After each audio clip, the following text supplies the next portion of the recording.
So 2019 penderfynon ni cael prosiect newydd mwyn cael incwm ychwanegol ac wedi dechrau busnes llety a gwyliau efo'r phodiau.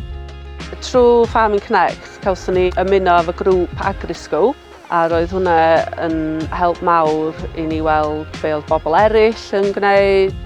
Daeth Jeremy Bowen Rhys yma i weld y safle i rhoi mwy o syniadau i ni.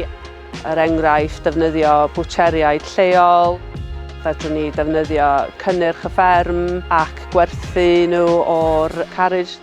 Oedd yn hen cwt ar y fferm, oedd yn gweld potensial i ni defnyddio hwnna fel laundry room.